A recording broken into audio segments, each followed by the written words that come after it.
उन 100 कुओं में से पहला कुआं है जिन्हें हम इस वीडियो में बनाने वाले हैं। पानी पानी पानी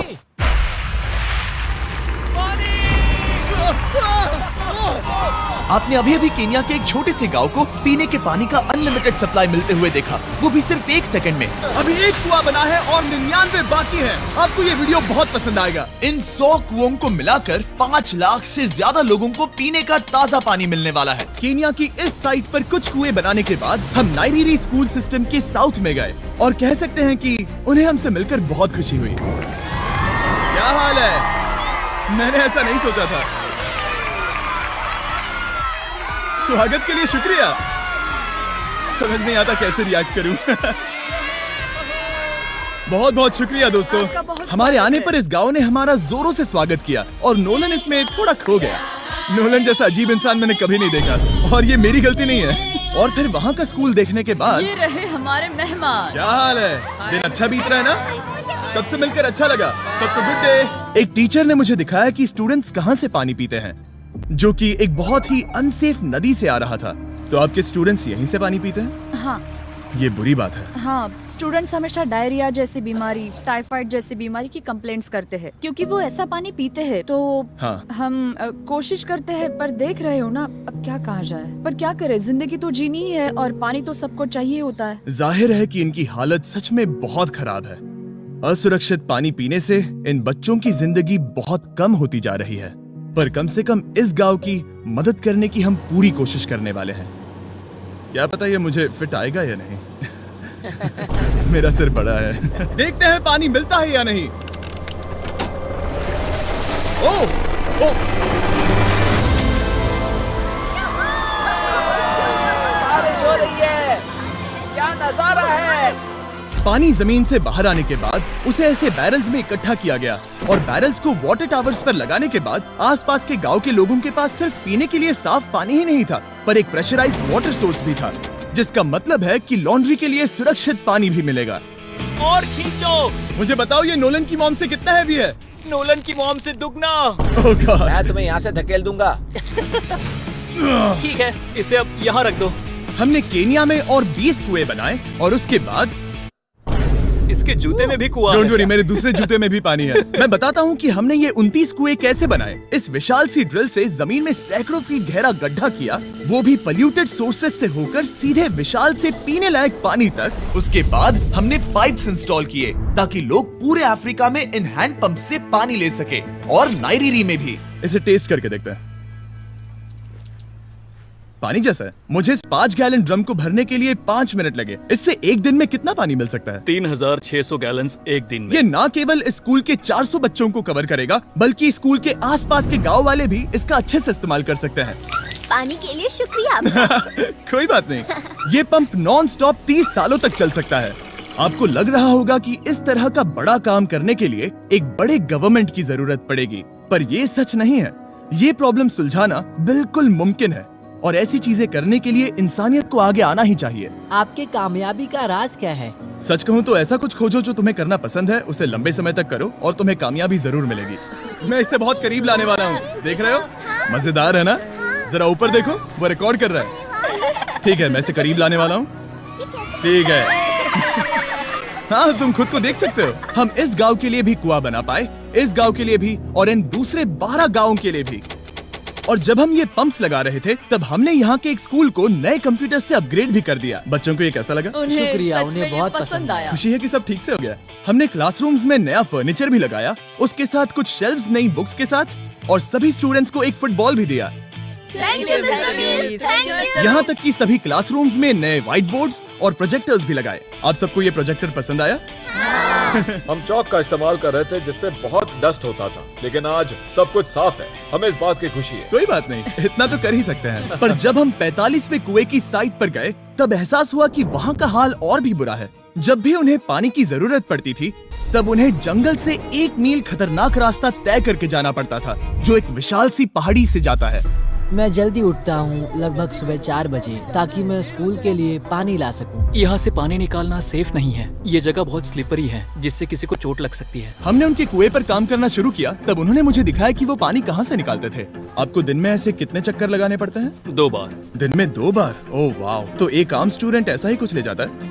ओह गॉड, अगर 200 स्टूडेंट्स ऐसा रोज करते हैं तो ये कितना मुश्किल होगा? बहुत मुश्किल हो सकता ओह गॉड, ये ढलान तो बहुत बड़ी है। अरे यार, ये ढलान तो रुकने का नाम ही नहीं ले रही। हर रोज। मैं सच में दंग रह गया कि ये चढ़ाई कितनी मुश्किल थी। ये सब इतना कुछ करते हैं ताकि वो यहाँ तक पहुँच सके जहाँ इन्हें साफ पीने का पानी मिल सके। आमतौर पर आप पानी यहीं से लेते हो? हाँ। और पानी भरने के बाद ये जग्स लगभग 18 किलो तक हो जाते हैं, जो इन बच्चों के लिए पहाड़ियों से ले जाने के लिए बहुत मुश्किल है। लेडीज आराम से ये 2 उठा सकती ओह, हैं। तो मैं अभी जरूर ले जा पाऊंगा। और एक बार हमने जग्स भर लिए, उसके बाद वक्त था वापस ऊपर जाने का। जल्दी करो, चलते हैं। इससे तो पसीना भी नहीं आ रहा है। मैं ले लूंगा। और अब घंटों तक असुरक्षित पानी को इकट्ठा करने के बजाय उनका नया पंप स्कूल के बस 10 फीट दूर था, तो अब ये यहाँ से पानी ले सकते हैं। बहुत थक गया। और फिर हम गए हमारे अगले गांव में, जहां हमने बनाया हमारा 46वां कुआं। पर हमें एक प्रॉब्लम से गुजरना पड़ा। हमने देखा कि ये गांव आधे से बटा हुआ है, वो भी इस खतरनाक सी नदी से। ये अभी इतनी खतरनाक नहीं लगेगी, पर जब बारिश का मौसम आता है, पानी ऊपर तक आकर इस पुल को पूरी तरह से निगल लेता है। और ये पुल इसलिए इतना जरूरी है क्योंकि वहाँ जो गांव है, वहीं पर सभी हॉस्पिटल्स और स्कूल्स हैं, इसलिए यहाँ से रोज गुजरना पड़ता है। ये खतरनाक है, लेकिन इस पुल के अलावा इनके पास और कोई ऑप्शन नहीं है। जब ये नदी उफान पर होती है तो ये किसी को भी बहा ले जाती है, लोग, स्टूडेंट्स, यहाँ तक कि जानवर भी। हाल ही में इस नदी को क्रॉस करने की कोशिश में हमने 3 लोगों को खो दिया। इस तरह किसी की जान जाना पागलपन है और हम इसे स्वीकार नहीं कर सकते। और जिस पल हमने इस बारे में सुना, तब हमें मदद करनी ही पड़ी। तो पंप तक जाने वाले पुल को जब हमने ठीक करना शुरू किया, तब हमने केन्या से 2000 मील दूर जिम्बाब्वे देश का भी सफर तय किया। अफ्रीका में आए 1 हफ्ते से ज्यादा हो गया है और अब भी कई पंप्स लगाने बाकी हैं। तुम में से बदबू आ रही पर है। मैंने सुबह ही शावर लिया था।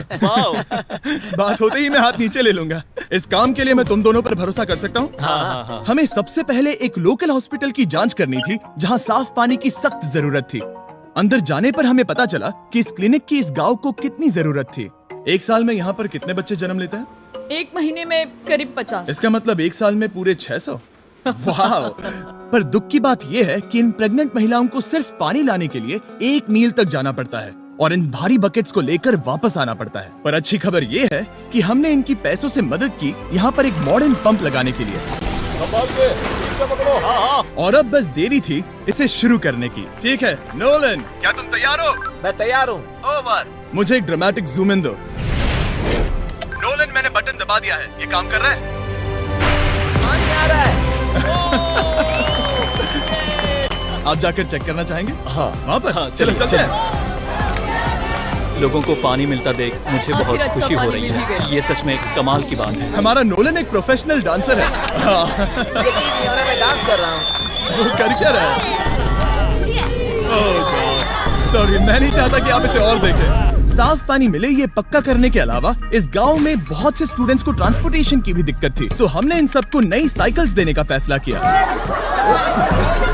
बच्चे बहुत ज्यादा हैं, पर हमने साइकिल्स भी उतनी ही खरीदी हैं। सच बताऊं तो मुझे साइकिल चलाना नहीं आता। जिमी को सिर्फ साइकिल देना आता है। कभी इसे चलाना नहीं सीखा। तो चलो हम एक रेस लगाते हैं। 3, 2, 1, गो!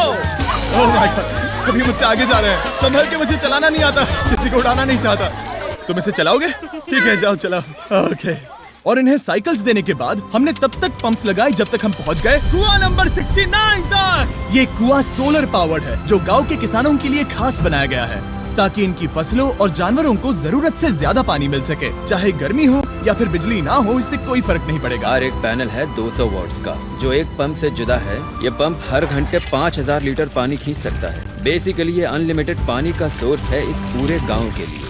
ये बहुत बढ़िया है। और जिम्बाब्वे छोड़ने के बाद हम चाहते थे कि अफ्रीका की सभी कम्युनिटीज को पानी मिलता रहे, इसलिए हमने और कुछ पंप्स बनाए युगांडा में, सोमालिया में और कैमरून में। कैमरून में हमने क्या क्या किया ये देखने के लिए फिलैंथ्रोपी चैनल पर हम जल्द ही एक वीडियो अपलोड करने वाले हैं। इन गाँव में वक्त बिताने पर मुझे एहसास हुआ कि पंप्स लगाना कितना जरूरी होता है, कैसे ये खेती को पानी देते हैं, भूखे का पेट भरते हैं, कैसे ये हॉस्पिटल्स को साफ सुथरा रखते हैं और सबसे जरूरी कैसे ये आने वाले पीढ़ी के बच्चों के लिए लंबी और हेल्दी जिंदगी जीने में मदद करते हैं और इससे कम्युनिटीज का भविष्य भी सेफ हम होता है। बहुत समय से इंतजार कर रहे हैं साफ पानी के लिए। Water is life. और कुछ लोकल लोगों की मदद से हमने आखिरकार ये पुल पूरा कर ही लिया, जिसे ये कम्युनिटी अगले 100 सालों तक इस्तेमाल कर सकती है। कई जिंदगियां बचेगी, परिवार एक साथ आएंगे, परेशानियां चली जाएंगी। इस वीडियो में हमने जो 100 पंप्स लगाए हैं वो कई जिंदगियां बदल देंगी, पर ये काफी नहीं है। इसीलिए मैं चाहता हूं कि आप जाने से पहले beachphilanthropy.org/wells पर जाएं और मुमकिन हो तो पैसे डोनेट करें। मैं सच कह रहा हूं, हमें इस वीडियो से एक पैसे का भी फायदा नहीं हो रहा है। इस वीडियो से जितने भी पैसे आएंगे वो 100% इन पंप्स को बनाने में खर्च होंगे, वो भी पूरी दुनिया में। पता है ये अजीब है कि एक यूट्यूबर को ये सब करना पड़ रहा है, पर किसी को तो करना ही होगा। अगर कोई नहीं करेगा तो हम ये करेंगे ही। आप देख सकते हैं इस काम से कई कम्युनिटीज की जिंदगियां बदल रही हैं।